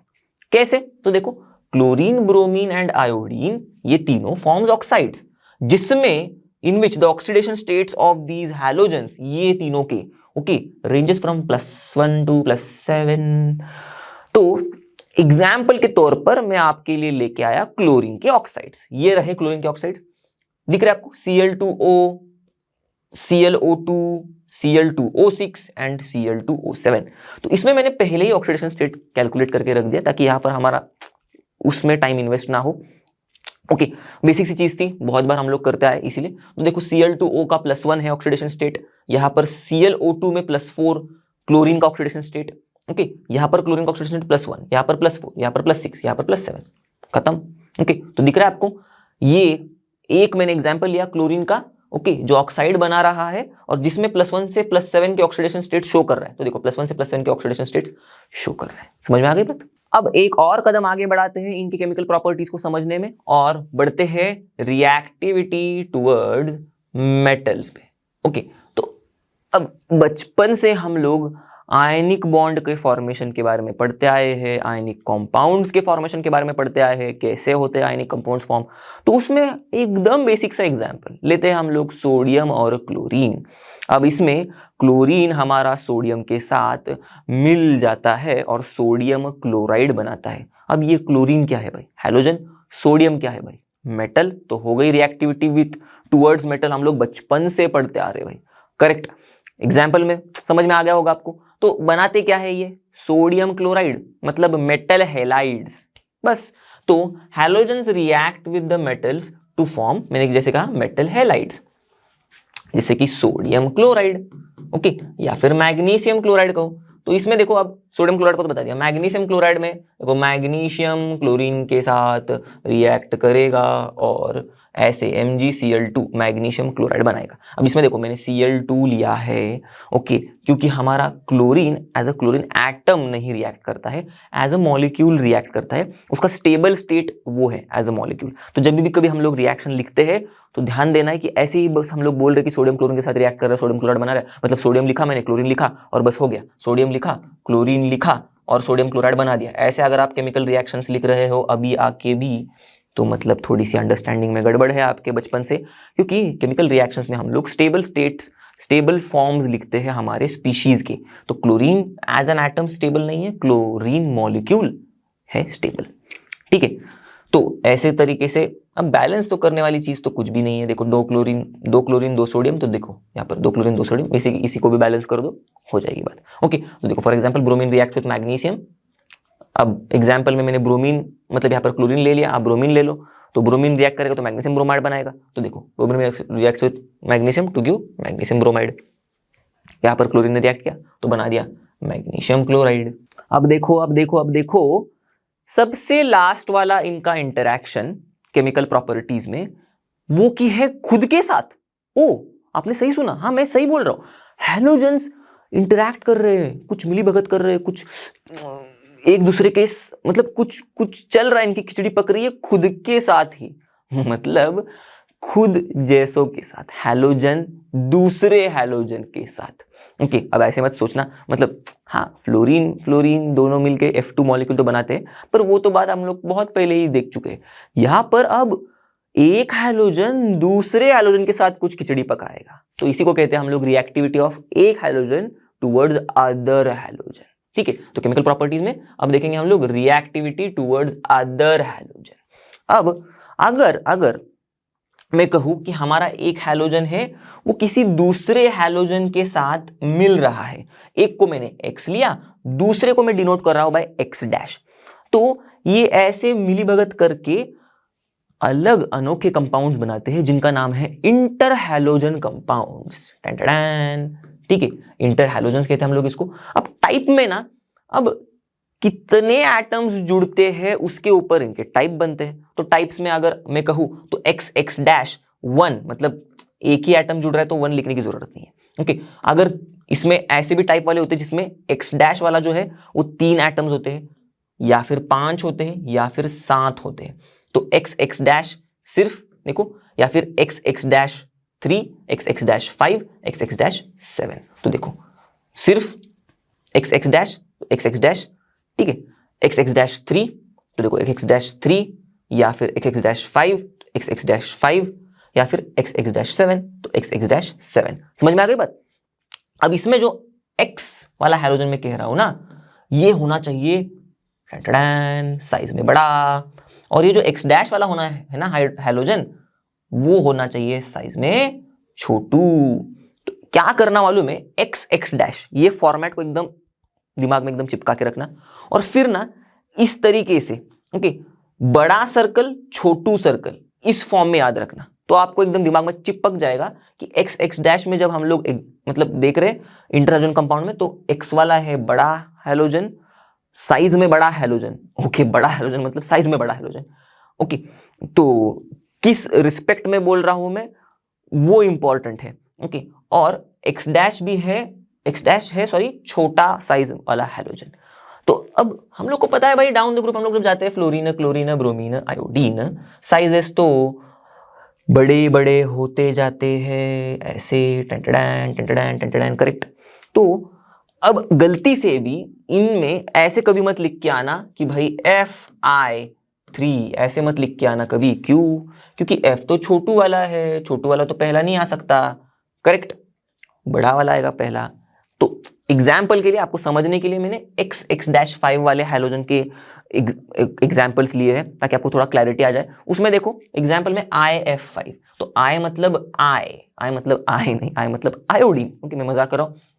तो I आयोडीन बड़ा वाला साइज हैलोजन, और F छोटू साइज वाला हैलोजन। ठीक है, तो देखो X डैश और क्या है 5, करेक्ट। तो X हमारा आयोडीन बिग साइज वाला हैलोजन, X डैश ओके छोटू साइज वाला हैलोजन, और उसके बाद में 5, तो X डैश 5 वाला। क्लियर? वैसे ही BrF5, ClF5 ये भी फ्लोरीन के साथ मिलके ऐसे कुछ इंटर हैलोजन कंपाउंड्स बनाते हैं, करेक्ट। तो देखो सिलेबस में हम लोग को यही तक सीमित करवाया है। बेसिकली ट्रेंड्स पढ़ने हैं हमें, एनोमलस प्रॉपर्टीज पढ़नी है, बस कंपाउंड्स में नहीं जाना है according to the updated syllabus. तो हम लोग ग्रुप 17 एलिमेंट्स की कहानी यही खत्म करते हैं और ग्रुप 18 वाले एलिमेंट्स की कहानी पर जंप करते हैं। तो ग्रुप 18 एलिमेंट्स हम लोग को बहुत अच्छे से पता है, बचपन से हम लोग कई बार देखते आए हैं। अगर आपको नहीं भी पता होंगे क्योंकि इतने अच्छे से, तो भी अभी बहुत अच्छे से पता चल भी जाएंगे, ठीक है। पर बेसिकली इस ग्रुप में कौन से एलिमेंट्स होते हैं, ये एकदम मतलब मेरे तो एकदम जबान पर पक्के हुए थे। क्लास 12 तक आपके भी हुए होंगे, पढ़ते आते हम लोग। कौन से है भाई? हीलियम, नियन, आर्गन, क्रिप्टॉन, जेनॉन, रेडॉन और लास्टली ओर्गेनोसेन। ओके, नहीं आपके जबान पर पक्के तो पक्के हो जाएंगे, अभी कर लो। अब बात यह है कि रेडॉन और ओर्गेनोसेन जो है, ये दो एलिमेंट्स, ये है रेडियो एक्टिव, ठीक है। तो radon and oganesson are radio active elements, और उसमें जो ओर्गेनोसेन है ये है सिंथेटिक एलिमेंट। तो ओर्गेनोसेन इसका मतलब रेडियो एक्टिव भी है, सिंथेटिक भी है कि नहीं। अब कहानी में ट्विस्ट यही पर आ जाता है, आपको पता ही है क्यों। क्योंकि हम बना रहे हैं इसको पर बहुत कम मात्रा में हमारे पास है, ऊपर से रेडियो एक्टिव है और इसके ऊपर भी इसकी हाफ लाइफ बहुत कम है, बहुत कम। तो कुछ ही मतलब सेकेंड्स भी नहीं कह सकते हम लोग, बहुत बहुत बहुत कम, उतने से टाइम में ही ये फुर हो जाते हैं, आधे अमाउंट मतलब ये निकल जाते हैं, ऐसे समझ लो आप। तो निकल जाएंगे, ये बनाया इतू सा है, बहुत ही कम टाइम में निकल गया, तो कैसे स्टडी करेंगे इसके ऊपर। तो इसीलिए हम लोग इसको ज़्यादा स्टडी नहीं कर पाए। तो प्रेडिक्शन पर ही कहानी चल रही है ओगैनोसन की। तो इसीलिए भाई ओगैनोसन को हम लोग यहाँ पर नहीं पढ़ रहे इस चैप्टर में। सेम हम लोग पढ़ रहे हीलियम से लेके रेडॉन तक के एलिमेंट्स के बारे में। अब हमेशा की तरह हम लोग पहले एलिमेंट्स की स्टडी में इलेक्ट्रॉनिक कॉन्फ़िगरेशन को ही छूते हैं। क्यों? क्योंकि यही से तो शुरुआत होती है कहानी की। इन इलेक्ट्रॉनिक कॉन्फ़िगरेशंस के वजह से ही इनके प्रॉपर्टीज अजीबोगरीब होते हैं। अब यहाँ पर भी अगर आउटर मोस्ट शेल का इलेक्ट्रॉनिक कॉन्फ़िगरेशन हम लोग देखेंगे, ओके, आउटर मोस्ट शेल का इलेक्ट्रॉनिक कॉन्फ़िगरेशन इनका ग्रुप 18 का कुछ नहीं है, NS2 NP6 है। ओके, अब यहां पर एक एक्सेप्शन क्या है, हीलियम 1s2। बताने की बात नहीं है, बताने की जरूरत ही नहीं, पता है आपको, मतलब समझ गए होंगे हीलियम क्यों, क्योंकि भाई 1s2 होता है इसका इलेक्ट्रॉनिक कॉन्फ़िगरेशन। पर आप खुद बाकियों का, नियॉन का, आर्गन का, क्रिप्टन का, जेनॉन का, रेडॉन का इलेक्ट्रॉनिक कॉन्फ़िगरेशन लिखने की कोशिश करना। ओके, टाइम तो लगेगा बहुत, क्योंकि हम लोग अभी तक के हेवियर एलिमेंट्स का इलेक्ट्रॉनिक कॉन्फ़िगरेशन में इनके इनर्ट गैस कोर्स यूज करते थे। अब अगर पूरा लिखने जाओगे तो पगला ही जाओगे, ऐसे मत करना। पर फिर भी थोड़ा टाइम तो पक्का लगेगा। पर यहाँ पर भी आप इनर्ट गैस प्रीवियस वाले हमारे इनर्ट गैस के लिए, मतलब यहाँ पर अगर सपोज क्रिप्टन का इलेक्ट्रॉनिक कॉन्फ़िगरेशन लिख रहा हो तो आर्गन का इलेक्ट्रॉनिक कॉन्फ़िगरेशन को पकड़ के आगे के शेल्स को भरना भाई, नहीं तो दिन उजड़ जाएगा। ओके, तो इनको देख के आपको समझ में आएगा लिख के कि भाई NS2 NP6, okay, NS2 NP में 6 पूरे के पूरे भर गए हैं, एकदम फुल पैक। ओके, ऐसे पैक्ड क्लोज्ड इलेक्ट्रॉनिक कॉन्फ़िगरेशन आपको समझ में आएंगे, जिनके वजह से इनकी जो मतलब शांत रहने की भावना है वो बनी रहती है। इनको ना लालच है इलेक्ट्रॉन लेने का, ना ही लालच है इलेक्ट्रॉन देने का। चलो देखेंगे एक एक करके हम लोग कि भाई सर कैसे बोल रहे कि भाई लालच ना है, नहीं है। ओके, किस तरीके से हम लोग इसको जस्टिफाई कर रहे हैं, या फिर एक्सपेरिमेंटली भी ऐसे देखा जा रहा है कि भाई लालच है, नहीं है भाई इनके पास। चलो देखते हैं। तो सबसे पहली चीज हम लोग इलेक्ट्रॉनिक कॉन्फ़िगरेशन के बाद क्या बात देखते हैं, मतलब के बाद क्या देखते हैं, एटॉमिक रेडियाई। अब इसमें हम लोग नोबल गैसेस के केसेस में जब हम लोग एटॉमिक रेडियाई कहते हैं तो ये हम लोग नॉन बॉन्डेड रेडियाई की बात करते हैं। क्यों? वही राज छुपा हुआ है उनके इलेक्ट्रॉनिक कॉन्फ़िगरेशन में, क्योंकि भाई क्लोज्ड शेल है, मतलब पूरा का पूरा फील्ड इलेक्ट्रॉनिक कॉन्फ़िगरेशन है, अपने में ही एकदम खुश है, स्टेबल है। तो किसी के साथ इनको कुछ भी लगाव नहीं है, तो कोई दूसरे एटम के साथ नहीं जुड़ना चाहते हैं ये, और अपने खुद के एटम्स के साथ भी नहीं जुड़ना चाहते हैं ये। सुनाई दिया आपको? सच में क्लियर? ओके, तो हीलियम, नियॉन, आर्गॉन, क्रिप्टॉन ये सब को नहीं चाहिए, अपने एटम्स के पास भी नहीं जाना चाहिए, नहीं जाना है। अब अगर ये एटम्स ऐसे अकेले अकेले ही रहेंगे तो हम लोग भाई कैसे कोवेलेंट रेडियाई या फिर मेटालिक रेडियस के रिस्पेक्ट में इनका रेडियाई निकालेंगे, क्योंकि ये ना ही कोवेलेंट कंपाउंड्स बनाएंगे, मतलब कोवेलेंट मॉलिक्यूल बना रहे, या फिर कोई आयनिक कंपाउंड दिखाई दे रहा है इनमें, तो बहुत दिक्कत है भाई। अब इसके लिए फिर हम लोग ने क्या तरकीब निकाली भाई, अकेले तो अकेले ही सही, हम लोग इनके अकेलों का ही, मतलब अकेलेपन में ही इनका रेडियाई निकालेंगे। और ऐसे अकेलेपन के रेडियाई को हम लोग नॉन बॉन्डेड रेडियाई कहते हैं, जिसमें हम लोग एकदम मानते हैं कि अगर ये मॉलिक्यूल है हमारा, मतलब सॉरी ये अपना अगर एटम है इनर्ट गैस का, सपोज मैं आई लिख रहा हूं, तो अब ये दूसरे इनर्ट गैस से अगर बहुत ही करीब, मतलब जितना हो सकता है उतना करीब हम लोग सोचते हैं कि आया है दूसरा एटम, और फिर उसके बाद इन दो एटम्स के बीच का जो डिस्टेंस है वो निकालते हैं, मतलब वो ढूंढ के निकालते हैं और उसका आधा कर देते हैं, और फिर जो मिलता है हमें, इसको हम लोग नॉन बॉन्डेड रेडियाई, या फिर मतलब जनरल टर्म्स में नॉन बॉन्डेड रेडियाई हम लोग बोलते हैं, या फिर वैन डर वाल्स रेडियाई बोलते हैं। Correct, van der Waals radii. अब इस तरकीब से इनके रेडियाइज निकाले गए, और रेडियाई निकालने के बाद हमको जो वैल्यूज मिली ये हम लोग को अब यहां पर दी गई है। समझ में आई बात? तो यहां पर रहा ये एटॉमिक रेडियस पिकोमीटर्स में, मतलब वही है, वैन डर वाल्स रेडियस की बात चल रही है, ठीक है यहां पर। अब बाकियों के केस में कहीं कहीं पर आपने देखा होगा कोवेलेंट रेडियस लिखा था हमारे ग्रुप, मतलब 15, 16, 17, 18, हाँ मतलब 17 तक हम लोग ने जो भी पढ़ा उसमें। यहां पर कुछ लिखा नहीं है तो हमें समझना है ये वैन डर वाल्स रेडियस की बात चल रही है। क्लियर? अब ये तो वैन डर वाल रेडियस वाली बात समझ में आ गई होगी आपको। अब helium, neon, argon, krypton, xenon, radon आगे आगे देखेंगे हम लोग। तो रेडियस कैसे हो रहा है, 120, 160, 190, 200 बढ़ रहा है 220, भाई रेडॉन को तो दिया नहीं है, ठीक है, पर इन सब का देख के तो समझ में आ रहा है भाई रेडियस इंक्रीज हो रहा है from helium to xenon. Clear? तो इसका मतलब ये तो जनरल ट्रेंड फॉलो कर रहा है। क्लियर? जीटी बोले तो मैंने बताया था ना जनरल ट्रेंड। अब ये रेडियस क्यों इंक्रीज होगा? सिंपल सा लॉजिक है, जनरल ट्रेंड का ही लॉजिक लगाएंगे यहां पर हम लोग कि भाई एटॉमिक रेडियस बढ़ता है क्योंकि नंबर ऑफ शेल्स जो है वो एक एक करके बढ़ते जाते हैं हम लोग जब नीचे नीचे आ रहे हैं तब। करेक्ट? तो due to the addition of extra shells. Simple, समझ में आ गई लॉजिक? अब अगर मैं आयोनाइजेशन एंथैल्पी की बात करूं, तो अब आयोनाइजेशन एंथैल्पी की मैं बात करूं तो सबसे पहली बात, इनकी आयोनाइजेशन एंथैल्पी बहुत हाई है। ओके, अब ये इतनी ज्यादा हाई वैल्यूज हमें क्यों दिखती है? गजब की चीज हो रही है ये देखो यहां पर। इसका वजह क्या है? वही इलेक्ट्रॉनिक कॉन्फ़िगरेशन। अब क्योंकि एकदम completely field stable electronic configuration है, तो मैंने कहा था ना ये इनको ना जरूरत नहीं है कि किसी के साथ भी कुछ भी इंटरैक्ट करने की। तो अब इंटरैक्शन करने के लिए इलेक्ट्रॉन की लेन देन चलती है, आपको तो पता है। ओके, आयनिक बॉन्ड के लिए देना पड़ता है, लेना पड़ता है इलेक्ट्रॉन। करेक्ट? कोवेलेंट के लिए शेयरिंग करनी पड़ती है। तो अगर हम लोग आयोनाइजेशन एंथैल्पी की बात करें तो इनको आयनिक बॉन्ड वगैरह बनाने में कोई दिलचस्पी नहीं है, इसीलिए फिर ये लोग ना इलेक्ट्रॉन मतलब देने के मामले में भी कुछ मतलब इतना ज्यादा दिलचस्पी नहीं दिखाते। जैसे हमारे मेटल्स इलेक्ट्रॉन देने के मामले में बहुत दिलचस्पी दिखाते, वैसे इनको कोई दिलचस्पी नहीं, उल्टा इनको बहुत सख्त नफरत है इलेक्ट्रॉन देने से अपना। तो इसके लिए अगर हमें इनसे इलेक्ट्रॉन निकालना है तो बहुत बढ़िया अमाउंट में एनर्जी देनी पड़ेगी। अब इतनी ज्यादा अमाउंट में एनर्जी देनी पड़ेगी, मतलब एनर्जी हमको निकालने के लिए लगानी पड़ेगी, देनी पड़ेगी, मतलब उस एटम से। करेक्ट? इनर्ट गैस के एटम से इलेक्ट्रॉन निकालने के लिए बढ़िया अमाउंट में एनर्जी हमें लगेगी इलेक्ट्रॉन को निकालने के लिए।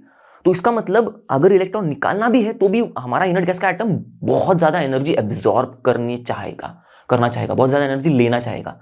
तो जब कभी ऐसा होता है, अब पता है एनर्जी लेना चाहेगा मतलब पॉजिटिव, एब्जॉर्ब हो रही है मतलब, और बहुत ज्यादा। करेक्ट? तो मतलब यहां पर लिख देता हूं मैं, बहुत ज्यादा हाई पॉजिटिव आईईज है, फिर इनकी बहुत ज्यादा एनर्जी लग रही है। क्लियर? अब डाउन द ग्रुप हम लोग जब देखते हैं तो ट्रेंड तो जनरल ही है। कैसे? देखो, ionisation enthalpy kilojoule mole inverse, helium से अगर रेडॉन तक देखेंगे हम लोग, जिसकी भी वैल्यू दी है उतने तक तो हम लोग वैल्यूज देख सकते हैं। तो देखो आयोनाइजेशन एंथैल्पी 2300, फिर नियॉन का 2000, 1500, 1300, रिड्यूस हो रहा है 1100 एंड 1000 पे आ गया है रेडॉन का, तो डिक्रीज हो रहा है down the group. Same logic, general trend. Correct? क्या भाई? क्योंकि साइज में इंक्रीज हो रही है, तो साइजेस में इंक्रीज होगी तो इलेक्ट्रॉन दूर ही जाएगा, तो कम कम एनर्जी लगेगी। करेक्ट? इलेक्ट्रॉन को, लूजली बाउंड इलेक्ट्रॉन को निकालने के लिए, और उसी एनर्जी को हम लोग कहते हैं आई, तो आई कम कम लग रही है तो इसलिए आई डिक्रीज हो रही है। Correct? Down the group same logic. अब कितनी बार हम लोग ने देखा है, समझ में आई बात? अब बात आती है इलेक्ट्रॉन गेन एंथैल्पी की। देखो, इलेक्ट्रॉन देने के मामले में हम लोग ने देख लिया भाई कि इनर्ट गैसेस से पंगा नहीं लेना है, बहुत ही खतरनाक है ये एटम्स, इलेक्ट्रॉन को इनसे निकालना मतलब महाभयंकर मुश्किल काम। वैसे ही अगर हमें इन एटम्स को इलेक्ट्रॉन खिलाना होगा तो क्या सिनारियो है? अब देखो, वही रीजन, मतलब वही चीज, क्योंकि एकदम बहुत स्टेबल है ये अपने ही खुद के इलेक्ट्रॉनिक कॉन्फ़िगरेशन से, तो इनको इलेक्ट्रॉन नहीं चाहिए, क्योंकि इलेक्ट्रॉन गेन करने की कोई इच्छा नहीं है। जैसे हैलोजेंस में इलेक्ट्रॉन गेन करने की सख्त इच्छा थी भाई, क्योंकि भाई उनको एक इलेक्ट्रॉन मिलने पर ये नोबल गैसेस के कॉन्फ़िगरेशन में आने वाले थे, स्टेबल बनने वाले थे। इनको तो भाई क्या ही जरूरत है, खुद ही स्टेबल है इसीलिए। तो फिर ना ये इलेक्ट्रॉन गेन करने के मामले में भी बहुत एकदम सख्त है, नहीं गेन करेंगे मतलब नहीं गेन करेंगे ऐसे।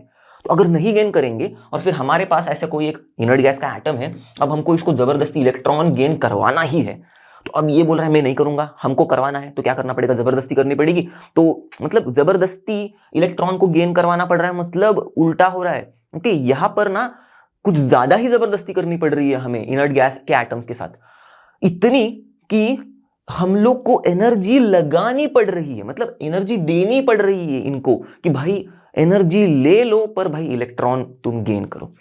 नॉर्मल केसेस में हम लोग ने क्या देखा था, इलेक्ट्रॉन गेन एंथैल्पीज में भी कई बार इलेक्ट्रॉन नहीं लेते हैं हमारे बाकी के एलिमेंट्स के एटम्स, पर फिर भी मतलब नहीं लेते मतलब उनकी टेंडेंसी कम होती है। पर टेंडेंसी कम बोले तो मतलब क्या कि इलेक्ट्रॉन भले वो गेन कर लेते हैं और थोड़ी बहुत एनर्जी रिलीज करते हैं, थोड़ी बहुत। तो इसीलिए बाकियों के केस में ऐसे थोड़ी बहुत मतलब लेस और नेगेटिव ईजी रहती है। नेगेटिव मतलब एनर्जी रिलीज हो रही है, तो थोड़ी एनर्जी रिलीज होती है इलेक्ट्रॉन गेन करने पर। देखो थोड़ी नेगेटिव मतलब एनर्जी रिलीज हो रही है इलेक्ट्रॉन गेन करने पर, तो less negative electron gain enthalpy. देखो मैंने शॉर्ट फॉर्म में बताया। अब इनके केस में भाई इनको चाहिए ही नहीं है, तो हमें ही एनर्जी देनी पड़ती है इनको इलेक्ट्रॉन गेन करवाने के लिए। अब हमें एनर्जी देनी पड़ रही है मतलब, और वो भी ऐसे कैसे नहीं, बहुत अच्छी खासी एनर्जी देनी पड़ती है हमें। ओके, तो इसीलिए देखो लार्ज बहुत ज्यादा, ओके, फिर एनर्जी देनी पड़ रही है तो एब्जॉर्ब हो रही है एनर्जी, तो पॉजिटिव। और किसके लिए, इलेक्ट्रॉन गेन करवाने के लिए। तो इनका क्या है भाई, इनके पास लार्ज इनकी जो मतलब इलेक्ट्रॉन गेन एंथैल्पीज हम लोग को दिखाई दी जाती है, वो कैसी है, large positive electron gain enthalpy की वैल्यूज हैं इनकी। देखो have large positive values of electron gain enthalpy. Clear, वजह मैंने आपको समझा दी। अब इनकी फिजिकल प्रॉपर्टीज देखते हैं, तो काफी इंटरेस्टिंग सी फिजिकल प्रॉपर्टीज है इनकी। सबसे पहली चीज तो मैंने ऑलरेडी बता दी आपको कि भाई all the noble gases are mono atomic, अपने में ही खुश है। दूसरे एटम्स की बात तो मतलब दूसरे एटम्स के साथ जुड़ने की बात तो छोड़ ही दो, खुद के एटम के साथ भी ये जुड़ नहीं रहे, अकेले ही जी रहे, अकेले हम अकेले तुम, ऐसे ही बोल रही है लोग। ठीक है, चलो फिर they are colourless, odourless and tasteless. तो भाई मतलब कलरलेस की वजह से ना आंखों से सेंस होगा, ओडरलेस की वजह से ना नाकों से सेंस, मतलब नाकों से मतलब नाक से सेंस होगा, और टेस्टलेस है मतलब तो टेस्ट से भी कोई सेंस नहीं होगा। और ये पानी में भी स्पेरिंगली सोल्यूबल है। ओके, तो they are sparingly soluble in water, तो ज्यादा हम लोग इनको डिसॉल्व नहीं कर पाएंगे पानी में। पर इंटरेस्टिंग सी बात सबसे ज्यादा इसमें इनमें ये है कि इनकी मेल्टिंग और बॉइलिंग पॉइंट्स बहुत लो है। Okay, they have very low melting and boiling points. अब क्यों भाई ऐसा, देखो अगर हमारा नोबल गैस कहो कि एटम्स खुद में ही खुश है, तो जुड़े तो नहीं है एक दूसरे के साथ, तो दूर दूर है, पहले से ही दूर दूर है। ओके, अब इनको सपोज अगर ये सॉलिड स्टेट में, सपोज ओके, अब इनको हमको लिक्विड स्टेट में लेके आना है, तो दूरी बढ़ानी है भाई, बस दूरी बढ़ाएंगे तो लिक्विड स्टेट में आ जाएंगे हमारा सब्सटेंस। सिंपल सा लॉजिक है। दूरी बढ़ाने के लिए अब देखो इनके बीच में ना काफी वीक फोर्स ऑफ अट्रैक्शन है, वीक डिस्पर्शन फोर्सेस है, तो क्या है हमको आसानी होगी इनको दूर लेके जाने में। करेक्ट, तो बहुत कम हीट करने पर ही ये दूर चले जाते हैं। तो इसका मतलब सॉलिड से लिक्विड में बहुत कम हीट करने पर जा रहे हैं, मतलब कम ही टेम्परेचर बढ़ाने पर जा रहे हैं, तो मतलब लो मेल्टिंग पॉइंट है इनका, पहली बात। चलो तो ये हो गई बात, लो मेल्टिंग पॉइंट समझ में आ गया। वैसे ही सिंपल लॉजिक, लिक्विड से अगर गैस में लेके जाना है और दूरी बढ़ानी है, ओके, वैसे तो इनमें है ही नहीं ज्यादा लगाव, और इसी की वजह से बहुत कम हीट करने पर ही इनकी दूरी बढ़ रही है। तो बहुत ही कम हीट करने पर दूरी बढ़ रही है, मतलब इनका भी बॉइलिंग पॉइंट जो होगा, ओके, वो जो टेम्परेचर होगा जिसपे ये बॉईल हो जाएंगे वो भी कम ही होगा। थोड़े से टेम्परेचर पर ये एकदम बॉईल होना शुरू हो जाएंगे। ओके, दूरी बढ़ जाएगी, गैस में चले जाएंगे थोड़े से टेम्परेचर पर। क्लियर, तो लो बॉइलिंग पॉइंट्स, खत्म। ये चीज इनको मतलब बहुत ही अलग बनाती है। बहुत पहले तो ये गैसेस है, ओके, मतलब गैसेस में एग्जिस्ट करते हैं। अब इनको अगर हमको सॉलिडिफाई करना है तो बहुत खतरनाक टेम्परेचर पर इनको लेके जाना पड़ेगा, मतलब बहुत खतरनाक ठंडे टेम्परेचर्स पर।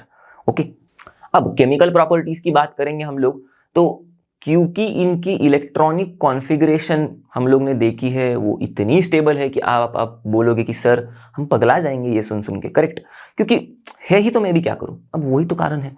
तो क्योंकि वो इतनी स्टेबल है तो इनको नहीं पड़ रही है जरूरत किसी दूसरों के साथ, मतलब खुद के साथ तो छोड़ो, बॉन्ड बनाने की, मॉलिक्यूल बनाने की, दूसरों के साथ भी कोई जरूरत नहीं पड़ रही है इनको। दूसरी बात हम लोग ने भी देखा है, देखो they have high ionisation enthalpy, थोड़ी देर पहले देखा था, and more positive electron gain enthalpy. तो हाई आयोनाइजेशन एंथैल्पी मतलब इलेक्ट्रॉन देना नहीं चाह रहा है, ओके, बहुत ज्यादा एनर्जी लगाने पर, मतलब बहुत ज्यादा एनर्जी एब्जॉर्ब करने पर ही इलेक्ट्रॉन दिया जा रहा है, तो बहुत मुश्किल है इलेक्ट्रॉन निकालना। ऊपर से more positive electron gain enthalpy, मतलब भाई इलेक्ट्रॉन गेन करवाने के लिए बहुत सारा एनर्जी देनी पड़ रही है, तो मतलब ये इलेक्ट्रॉन गेन करने के लिए भी इसकी कोई इच्छा नहीं है इनकी, तो भाई इलेक्ट्रॉन लेन देन वाला ही कोई मैटर नहीं है यहाँ पर, तो फिर कैसे होंगी रिएक्शंस, कैसे होंगी? करेक्ट। अब इसी बात से हम चिंताग्रस्त रहते हैं, मतलब रहते थे, ओके, कि भाई ये रिएक्ट क्यों नहीं करते, क्योंकि क्या है ना, हमें जो चीज नहीं हो रही है उसको करवाने में बहुत दिलचस्पी होती है, और उसी से तो साइंस बढ़ती है, करेक्ट, उसी से तो चीजें आगे बढ़ती है, नेक्स्ट लेवल पर जाती है। अब देखो ना इवोल्यूशन कैसे होते जाता है, चीजों में कैसे इवोल्यूशन हो रहा है, ओके। किसी ने सोचा था कि 20-30 साल पहले कि भाई मतलब टच वाली चीजें भी आ जाएंगी, हो अब तो भाई टच के बिना कुछ चल रहा ही नहीं है, देखो मैं भी यहाँ पर टच ही कर रहा हूँ, करेक्ट। अब देखो टच से ही आगे बढ़ रहे हम लोग, तो वैसे ही बहुत प्रयास चल रहे थे, पर नोबल गैस मान नहीं रहे थे रिएक्ट करने के लिए। तो इन अथक परिश्रमों के बाद कब जाके मार्च 1962 में, अब ये डेट इतनी इंपॉर्टेंट नहीं है, मैं बस स्टोरी लाइन में आपको मजा आए बता रहा हूं, नील बार्टलेट नाम के इस महान साइंटिस्ट ने क्या कर दिया भाई, नील बार्टलेट सर ने, इन्होंने पहली बार रिएक्शन ऑब्जर्व किया नोबल गैस का। कैसे? अब ये तो ना भाई एक कंपाउंड बना रहे थे O2 प्लस PTF6 माइनस वाला, ठीक है, देखो ये O2 प्लस PTF6 माइनस वाला लाल कलर का कंपाउंड, ये कंपाउंड बनाते बनाते इनको ऐसे लगा कि हम इस ऐसे ही लाल कलर का कंपाउंड जेनॉन को लेके बना सकते हैं, और फिर इन्होंने ट्राई किया और बन गया, और बन गया तो क्या बना, Xc प्लस PTF6 माइनस बन गया, देखो ये वाला Xc प्लस PTF6 माइनस, ये वाला लाल कंपाउंड बन गया। अब कैसे बना भाई, इन्होंने क्या किया, जेनॉन को और PTF6 को मिलन करवा दिया इनका, okay, by mixing PTF6 and xenon. बस इसके बाद दीवारें टूट गई, मतलब इसके बाद हमारे बाकी साइंटिस्ट एकदम लग गए काम में कि भाई हम अब और जेनॉन के कंपाउंड बनाएंगे, और फिर सिलसिला चलते रह गया। देखो after this discovery a number of xenon compounds mainly with most electronegative elements, okay, जैसे कि fluorine, oxygen, like fluorine and oxygen के साथ बनना शुरू हो गई, हैव बीन सिंथेसाइज्ड। तो अब ये तो कहानी हो गई जेनॉन की। अब हम लोग अगर लाइन में आए, helium, neon, argon, krypton, xenon और रेडॉन, ओगैनसन की तो बात छोड़ दो, हमको तो इतना कुछ पता ही नहीं उसके बारे में।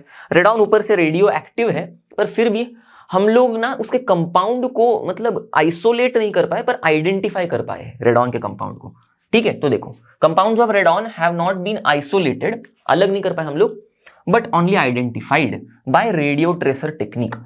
तो आइडेंटिफाई कर लिया हम लोग ने, उदाहरण में RnF2 है हमारे पास। अब रेडॉन की कहानी खत्म, जेनॉन की कहानी खत्म, ओके, कंपाउंड्स की, मतलब कंपाउंड्स बन रहे नहीं बन रहे उसके बारे में हमको जानना था, तो वो हम लोग ने जान लिया। क्रिप्टॉन का बेचारे का एक डाइफ्लोराइड जो है हमारे पास, only the difluoride KrF2 has been studied in detail, ठीक है। बाकी तो क्रिप्टॉन के जो कंपाउंड है हमारे वो काफी कम है, the compounds of krypton are fewer. तो क्रिप्टॉन की कहानी खत्म। चलो अब रहे आर्गन, नियॉन और हीलियम, ओके। अब इनकी देखो, no true compounds of argon, neon और हीलियम आर येट नोन।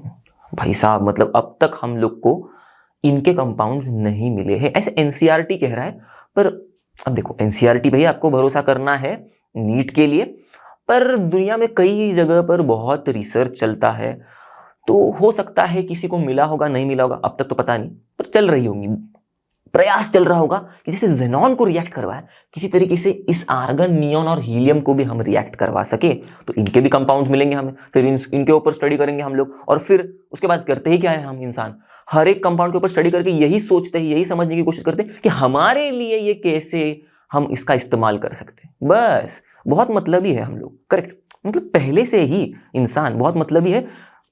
क्या है भाई, क्योंकि उसको चाहिए कि जो भी चीजें दिख रही है हम इसका कैसे इस्तेमाल कर सके, बस इतना ही सोचता है ये, और उसी में लगा पड़ा रहता है। तो दोस्तों इसी के साथ हम लोग इस वीडियो के एंड पर आ गए हैं। आई होप हम लोग ने जो भी चीजें समझी इस वीडियो में आपको समझ में आई होंगी, आपको मजा आया होगा, ओके। पर आप ये चीज मेरे को बिल्कुल बता सकते हो कमेंट सेक्शन में। बाकी जैसे कि आप सभी को पता है, लर्नो मतलब फ्री है पर बेस्ट है। तो मिलते हैं अगले वीडियो में, तब तक के लिए stay tuned, bye bye and have a great day.